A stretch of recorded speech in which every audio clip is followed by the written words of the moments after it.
Hello बच्चों, science study point पे आपका वेलकम है। आई होप कि आप लोग बेहतर होंगे और आप लोग की पढ़ाई बहुत अच्छे से चल रही होगी। आज हम बात करने वाले हैं क्लास 10th के बायोलॉजी के सेकंड चैप्टर के बहुविकल्पीय प्रश्नों के बारे में। ये बच्चों ऐसे प्रश्न हैं जो आपके बोर्ड पेपर में पूछे गए हैं, यानी ये बहुत ही इंपॉर्टेंट क्वेश्चन है जो बहुविकल्पीय के रूप में आपके बोर्ड पेपर में पूछे जा सकते हैं। तो आइए स्टार्ट करते हैं आज के अपने इंपॉर्टेंट टॉपिक को। बच्चों, आज एक खास बात है कि आज जो हम बहुविकल्पी प्रश्नों के बारे में बात करेंगे वो ओमार शीट के हिसाब से बात करेंगे, यानी आज का जो हमारा टॉपिक है वो है बहुविकल्पीय प्रश्न विद ओमार शीट। यानी आपको बोर्ड पेपर में जो बहुविकल्पीय प्रश्न होंगे उनको ओमार शीट में फिल करना पड़ेगा, यानी उनके जो करेक्ट आंसर होंगे उनको ओमार शीट में आपको भरना पड़ेगा। तो आज हम बताएंगे कि कैसे आपको ओमार शीट बच्चों फिल करना है, इसके बारे में भी हम डिस्कस करेंगे। तो अगर आपने चैनल को सब्सक्राइब नहीं किया है तो चैनल को जरूर सब्सक्राइब करें, बेल आइकन को प्रेस करें ताकि जैसे कोई नई वीडियो अपलोड हो वो आप तक पहुंच जाए। तो आइए एक बार ओमार शीट देखते हैं कि ओमार शीट को बच्चों कैसे हम भरेंगे। आइए देखिए, पहला जो कॉलम है बच्चों कि परीक्षा तिथि यानी डेट ऑफ एग्जामिनेशन। पहले क्या करना है आपको, ठीक है, कि डेट ऑफ जो एग्जामिनेशन है यानी कब होने वाला है उसके बारे में, यानी जिस तारीख को जो एग्जाम होगा उसकी डेट आपको यहाँ पे फिल कर देनी है। ठीक है बच्चे, क्या कर देनी है, उसकी डेट फिल कर देनी है। जैसे मान लीजिए आपका पहला पेपर 16 फरवरी को है तो आप पहला एग्जाम 16, ठीक है, कौन सा महीना बच्चों, 02 यानी फरवरी 2023, इस तरह से आप फिल करेंगे। यहां पे जिस सब्जेक्ट यानी जिस विषय का एग्जाम होगा उसका आपको नाम लिखना है और आपको पूरा अपना नाम लिख देना है। जैसे आपका नाम है विशाल तो आप यहां पे लिख सकते हैं कि आपका नाम क्या है, विशाल। इट्स जो भी है आगे कंप्लीट करिएगा। उसके बाद बच्चों आपको यहां पे अपना रोल नंबर जो आपके एडमिट कार्ड में, ठीक है, जो एडमिट कार्ड यानी प्रवेश पत्र है उस पे दिया होगा, ठीक है, वो रोल नंबर आपको यहाँ पे फिल करना है। एग्जाम हॉल में ही आपको विषय कोड के बारे में बताया जाएगा। जैसे आपका विषय कोड 102 है बच्चों, क्या है 102। एक मिनट समझाने के लिए, तो आप यहाँ पे जब 102 लिखेंगे तो आपको एक चीज ध्यान रखना है कि 102 को आपको कलर भी करना है। और ध्यान रहे, कलर करने के लिए आपको नीली या ब्लैक, यानी आप कह सकते हैं ब्लू एंड ब्लैक, यानी नीली या काली बॉल पेन का इस्तेमाल करना है। ये इसलिए करना है बच्चों क्योंकि ये ओमार शीट इन पेनों से अच्छी तरीके से भरे जा सकते हैं। तो जैसे आपको विषय कोड 102 दे रखा है तो आपको क्या करना है, इस पहली वाली लाइन में जहां पे 1 होगा वहां पे आपको क्या कर देना है, ये सर्कल को कलर कर देना है। क्या कर देना है, कलर कर देना है। तो बच्चों ध्यान रहे कि जब आप इस सर्कल को आप कलर करें तो ये सर्कल के बाहर कलर ना जाए, यानी सर्कल के अंदर ही रहे। दूसरी लाइन में देखिए कहां पे 0 है वहां पे भी आप इसको क्या कर सकते हैं, कलर करेंगे। तब जाके आपके लिख देने से, यानी सिर्फ आप लिख देंगे 102 तो ये मान्य नहीं होगा। आपको बच्चों क्या करना होगा, इसको ब्लैक भी, या सॉरी, इसको फिल भी करना होगा। और फिल किस पेन के साथ करेंगे, ब्लू या ब्लैक बॉल पेन के साथ, यानी जो पतली निब की पेन आती है उसके साथ करेंगे। ठीक है बच्चों, आपका जो एग्जामिनेशन है, जैसे आपका एग्जामिनेशन कैसा है, वार्षिक ईयरली हो रहा है तो आप ईयरली पे यहां पे कलर करेंगे। ठीक है बच्चों, क्या करेंगे, ईयरली पे यहां पे आप कलर करेंगे। तो ये बच्चों क्या हो जाएगा, देखिए इस तरह से इसको कलर करेंगे आप। ठीक है, और आपको यहां पे लिखना पड़ेगा वार्षिक। क्या लिखना पड़ेगा, वार्षिक। ठीक है बच्चों, ये वार्षिक आपको लिखना पड़ेगा। उसके बाद कौन सी क्लास है तो आपको यहां पे लिखना पड़ेगा, जैसे आप 10 बोर्ड का एग्जाम दे रहे तो 10 लिखना पड़ेगा और 10 के सामने वाले सर्कल को आपको बच्चों क्या करना पड़ेगा, कलर करना पड़ेगा। ठीक है, इसको क्या करना पड़ेगा बच्चों, कलर करना पड़ेगा। उसके बाद दूसरी बात, आपको एक पंजीकरण संख्या मिलेगी जो आपको यहां पे लिखना होगा। जैसे पंजीकरण संख्या मान लीजिए 1 2 3 4 5 6 7 8 9, ठीक है, 0 3 2 1 1, इस तरह से कोई भी नंबर होगा जो पंजीकरण संख्या होगी वो आपको पता होगा। तो आपको बच्चों क्या करना है, 1 के सामने आपको यहां पे कलर कर देना। ये मैं एग्जांपल के तौर पर बता रहा हूं, किसके तौर पर, एग्जांपल के तौर पर। आप देख सकते हैं ऊपर दिया गया है एग्जांपल। जैसे परीक्षा तिथि 15/12/2021 है तो 15/12/2021 भर दिया। अनुक्रमांक जैसे 1 2 3 4 5 6 7 8 9 है तो 1 में 1 कलर, दूसरी लाइन में 2 कलर, यहाँ पे तीसरा वाला कलर करना पड़ेगा, यहाँ पे चौथा वाला, यहाँ पे पांचवा, यहाँ पे छठा, यहाँ पे सातवां। आप गलती मत करिएगा कि सारे नंबर को जैसे ये 1 2 3 4 5 इसको एक साथ कलर नहीं करेंगे वरना आपकी ओमार शीट क्या हो जाएगी, गलत हो जाएगी। ठीक है। उसके बाद देखिए यहाँ पे जैसे हाफ ईयरली एग्जाम है तो आपने हाफ ईयरली लिख दिया, तो वैसे आपका वार्षिक एग्जाम है तो वार्षिक लिखेंगे।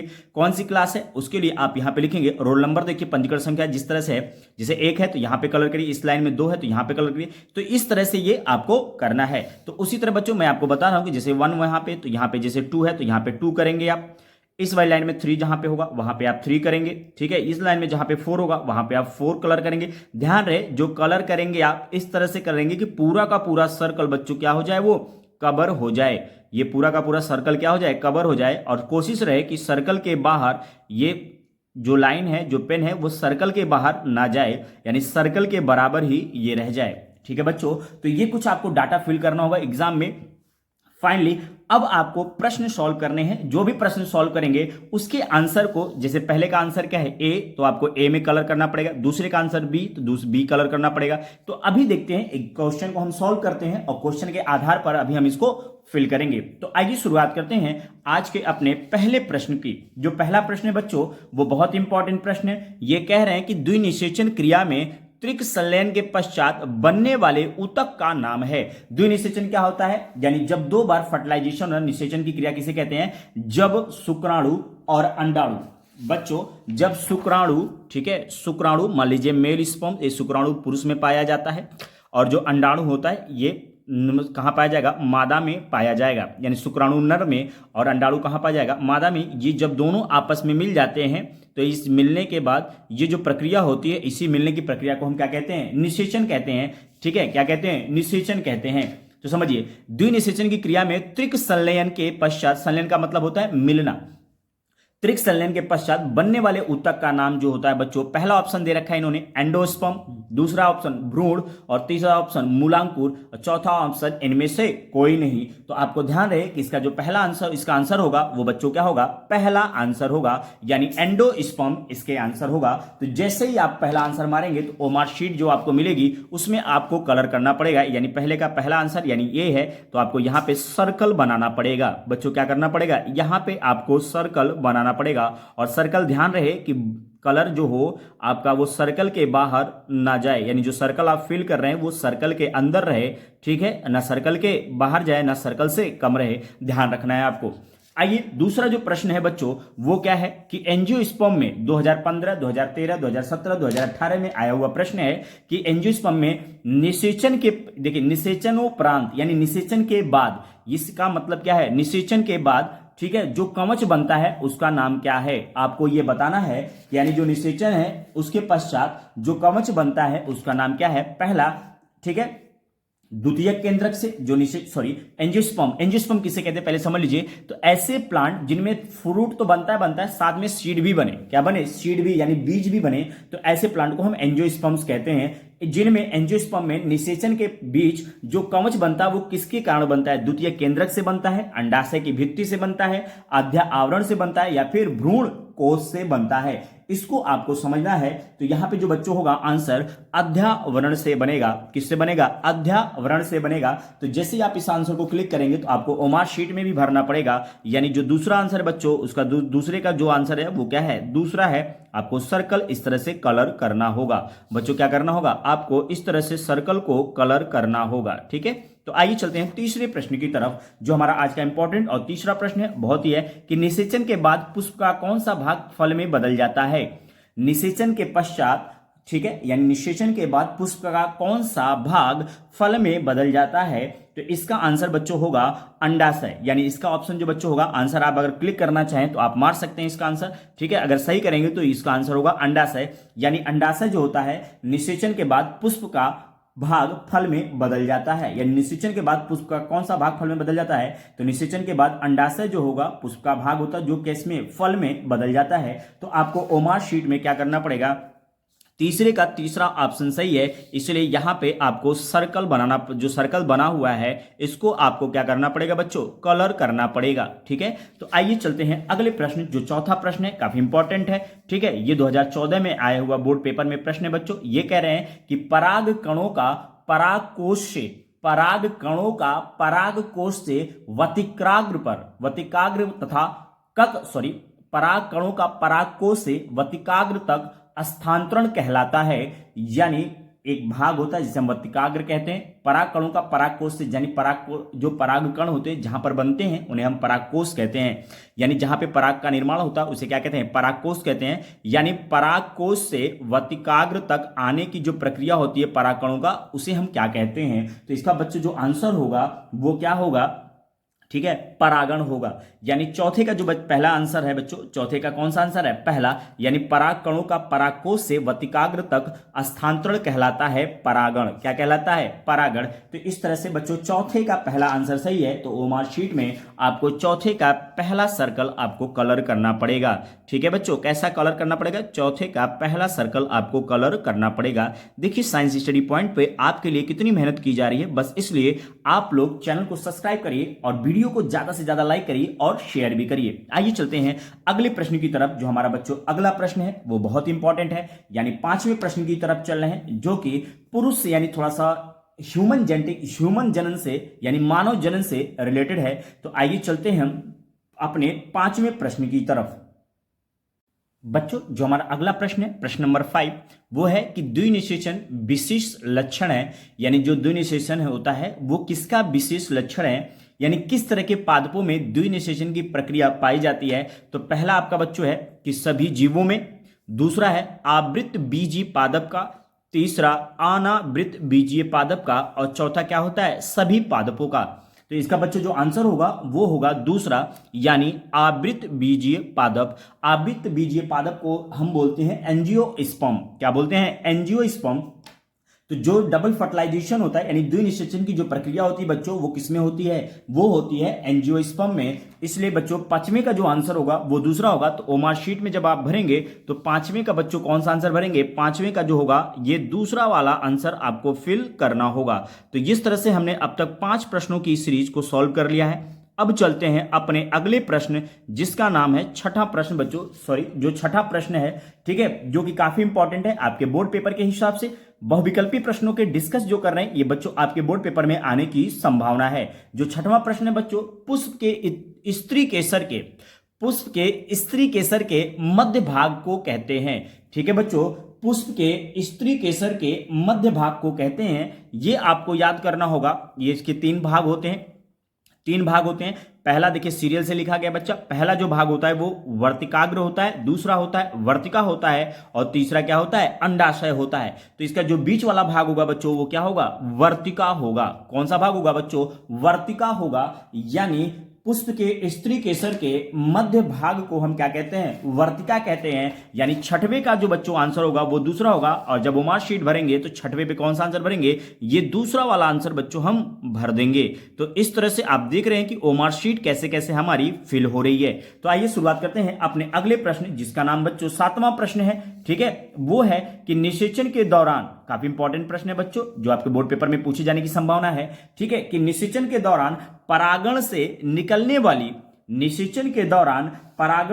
निकलने वाली पराग नलिका सामान्यतः किसके द्वारा बीजांड में प्रवेश करती है, किसके द्वारा बच्चों ये बीजांड में प्रवेश करती है, ये आपको बताना है। तो इसका जो बच्चों आंसर होगा वो होगा अंड द्वार के द्वारा प्रवेश करती है। किसके द्वारा प्रवेश करती है बच्चों, अंड द्वार के द्वारा प्रवेश करती है। यानी 7वें का जो बच्चों आंसर होगा वो चौथा आंसर होगा।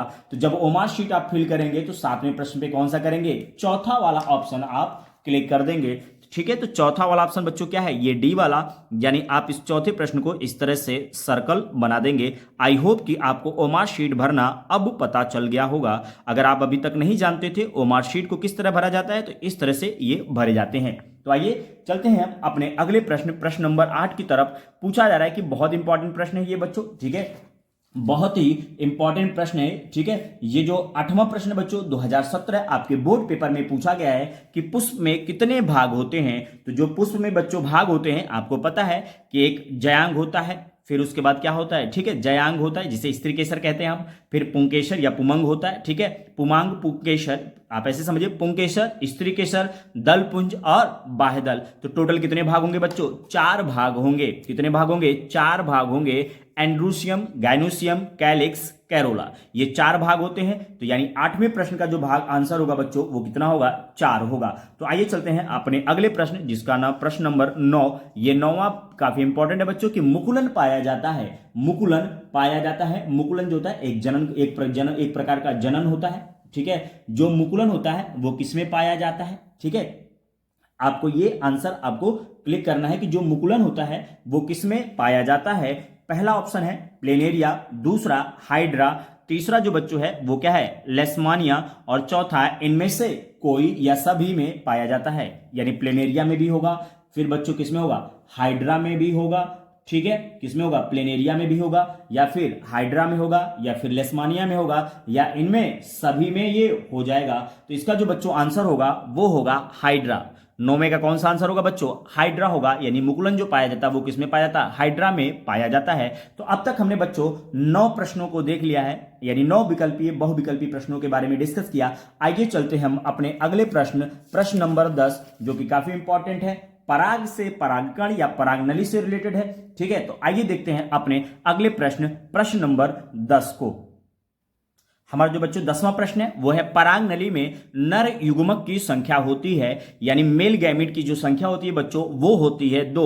यानी 10वें का जो आंसर होगा बच्चों वो 2 होगा। यानी पराग नली में जो नर युग्मक की संख्या होती है वो 2 होती है। आइए चलते हैं हम अपने 11वें प्रश्न, जो कि काफी इंपॉर्टेंट है। मादा लिंग हार्मोन कहलाता है, यानी मादा लिंग हार्मोन किसे कहते हैं ये आपको जानना है। देखिए, ये पहला ऑप्शन है एंड्रोजन, दूसरा इंसुलिन, और तीसरा क्या है? एस्ट्रोजन। तो आपको पता होना चाहिए इंसुलिन जो होता है वो डायबिटीज पेशेंट के रिलेटेड है, यानी जो मधुमेह रोगी होते हैं उनसे रिलेटेड है। एंड्रोजन जो होता है बच्चों वो नर हार्मोन होता है। तो बच्चा आपके पास एक ही ऑप्शन एस्ट्रोजन, जो एस्ट्रोजन होता है बच्चों वो मादा लिंग हार्मोन कहलाता है। यानी 11वें का तीसरा ऑप्शन सही है बच्चों। जब आप मार्कशीट भरेंगे तो 11वें में कौन सा फिल करेंगे आप? तीसरा वाला। ठीक है, तो आइए चलते हैं अपने 12वें प्रश्न की तरफ, जो काफी इंपॉर्टेंट है। नर जनन अंगों से संबंधित ग्रंथि है, यानी इनमें से कौन सी ऐसी ग्रंथि है जो नर जनन अंगों से संबंधित है, ये आपको बताना है। तो पहला बच्चों है प्रोस्टेट, दूसरा काउपर, और तीसरा क्या है? पेरिनियल। पहला बच्चों क्या है? प्रोस्टेट, दूसरा काउपर, और तीसरा क्या है? पेरिनियल, और चौथा क्या है? जठर। जठर जो होता है वो जनन अंग से रिलेटेड नहीं है। काउपर जो होता है ये जनन अंग से है लेकिन नर से नहीं है। पेरिनियल भी नर से जनन से है लेकिन नर से नहीं है। तो इसका एक ही ऑप्शन बचता है प्रोस्टेट, यानी नर जनन अंगों से संबंधित जो ग्लैंड है बच्चों वो क्या है? प्रोस्टेट है। यानी अब तक हमने 12 प्रश्नों को देख लिया है। आइए चलते हैं अब अपने 13वें प्रश्न की तरफ। ठीक है बच्चों, जो कि काफी इंपॉर्टेंट है, जो पूछा जा सकता है आपके बोर्ड पेपर में। ये कह रहे हैं कि परिवार नियोजन की अस्थायी विधियां हैं, यानी परिवार नियोजन की स्थायी विधियां हैं। परिवार नियोजन किसे कहते हैं? जब सीमित परिवार हो, यानी हम 2 और हमारे 2, यानी सीमित परिवार हो तो उसे हम कहते हैं परिवार नियोजन। क्या कहते हैं बच्चों? परिवार नियोजन कहते हैं। अब इसमें पूछ रहा है कि इसमें कौन सा विधि जो होगा वो परमानेंट होगा या अस्थायी विधि होगी। तो आपको जानना चाहिए, ये प्रश्न बहुत ही इंपॉर्टेंट है। पहला बच्चों गर्भनिरोधक गोलियां, दूसरा जो होता है वो निरोध का प्रयोग, तीसरा वैसक्टॉमी, और चौथा क्या होगा? गर्भ समापन। तो इसमें जो सारी विधियां तो परिवार नियोजन की है, लेकिन जो अस्थायी विधि है बच्चों वो कौन सी है? वैसक्टॉमी है। कौन सी विधि है बच्चों? वैसक्टॉमी है। यानी परिवार नियोजन की जो परमानेंट मेथड होता है वो वैसक्टॉमी है, जिसे आप हिंदी में कहते हैं नसबंदी। ठीक है बच्चों, क्या कहते हैं? नसबंदी कहते हैं, यानी वैसक्टॉमी और ट्यूबेक्टॉमी। पुरुषों की नसबंदी हो तो उसे बोलते हैं हम वैसक्टॉमी, और जब महिलाओं में नसबंदी हो तो उसे क्या बोलते हैं? हम ट्यूबेक्टॉमी बोलते हैं। तो ये बच्चों हमारा 13वां प्रश्न था। आइए चलते हैं अपने 14वें प्रश्न की तरफ, जो कि ये भी इंपॉर्टेंट है, जो आपके बोर्ड पेपर में पूछा गया है 2019, 2020, लगातार 2019 और 2020 में पूछा गया है। निम्न में से कौन मानव मादा के जनन तंत्र का भाग नहीं है? यानी इसमें से आपको देखना है कि निम्न में से कौन सा मानव मादा के जनन तंत्र का भाग नहीं है। अगर आपको आंसर पता है तो आप कमेंट बॉक्स में जरूर बताइएगा। तो इसका आंसर जो बच्चों होगा, देखिए अंडाशय जो होता है वो मादा में पाया जाता है, गर्भाशय भी मादा जनन का भाग है, और डिंब वाहिनी भी ये उसी का भाग है। तो एक ही भाग बचा शुक्रवाहिनी। शुक्रवाहिनी जो बच्चों होता है वो नर के जनन तंत्र का भाग है, ना कि मादा के जनन तंत्र का भाग है। तो अब तक बच्चों बच्चों हमने 14 प्रश्नों के बारे में डिस्कस किया। आइए चलते हैं अब 15वें प्रश्न की तरफ, जो कि काफी इंपॉर्टेंट है। ये आपसे पूछा जा सकता है कि पुरुष में लिंग गुणसूत्र क्या होते हैं। अगर आपको लिंग गुणसूत्र के बारे में जानकारी है तो ये 15वां प्रश्न आपसे सॉल्व हो सकता है। तो आइए चलते हैं बहुविकल्पी प्रश्न की सीरीज में 15वें प्रश्न की तरफ। अगर चैनल को अभी तक आपने सब्सक्राइब नहीं किया तो चैनल को जरूर सब्सक्राइब करें, बेल आइकन को प्रेस करें। यहां पे सिर्फ आपके लिए मेहनत हो रही ताकि आप अपने बोर्ड पेपर में 90+ यानी 90 से अधिक मार्क्स लेके आए। आइए देखते हैं अपने 15वें प्रश्न को। जो हमारा 15वां प्रश्न है वो कह रहा है कि पुरुषों में लिंग गुणसूत्र होते हैं। तो ये आपको याद करना पड़ेगा, जो पुरुषों में बच्चों लिंग गुणसूत्र होते हैं वो क्या होगा, यक्स और वाई। अगर यही महिलाओं में पूछता तो ये बच्चों यक्स यक्स हो जाता।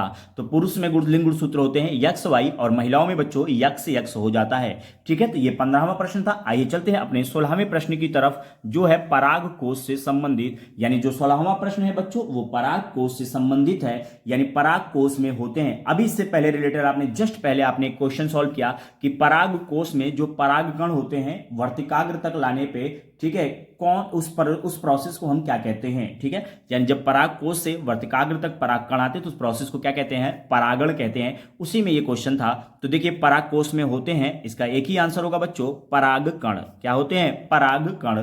ठीक है, तो ये 16वां प्रश्न था। आइए चलते हैं हम अपने 17वें प्रश्न की तरफ, जो बच्चों काफी इंपॉर्टेंट है। ये 17वां प्रश्न बच्चों आपके बोर्ड पेपर 2020 में आया हुआ है।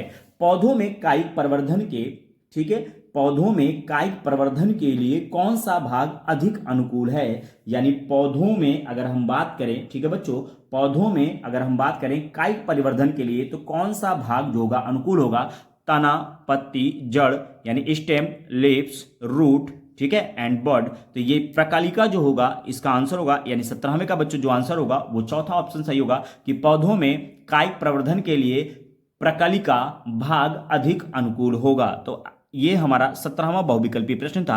आइए चलते हैं बच्चों 18वें प्रश्न की तरफ। ठीक है, अलैंगिक जनन मुकुलन द्वारा होता है। अलैंगिक जनन मुकुलन द्वारा होता है अमीबा में, ईस्ट में, प्लाज्मोडियम में या फिर लिशमानिया में। तो इसका एक उदाहरण है बच्चों ईस्ट में। किसमें होगा, ईस्ट में। अलैंगिक जनन मुकुलन द्वारा होता है। मुकुलन क्या होता है, जब पेरेंट बॉडी पे एक ग्रोथ होती है, धीरे धीरे वो ग्रोथ आगे चल के अपने पेरेंट बॉडी से डिटैच हो जाती है और फाइनली एक बॉडी बना लेती है। इसे हम क्या कहते हैं, मुकुलन कहते हैं। ठीक है, तो आइए चलते हैं अपने 19वें प्रश्न की तरफ। ये जो 19वां प्रश्न है ये कह रहे हैं निम्न में से कौन मानव में मादा जनन तंत्र का भाग है। ठीक है, निम्न में से, ठीक है बच्चों, निम्न में से कौन मानव में मादा जनन तंत्र का भाग है। ठीक है, तो इसको हम कर लेते हैं, इनमें से कौन सा भाग नहीं है। ठीक है, इस प्रश्न को कंप्लीट करिए, कौन सा भाग नहीं है। ठीक है, तो इसके पहले ये प्रश्न हम सॉल्व कर चुके हैं 2020 में आया हुआ प्रश्न है। तो इसका 19वें प्रश्न का आंसर आप जरूर कमेंट बॉक्स में हमें बताइएगा। हमें बेसब्री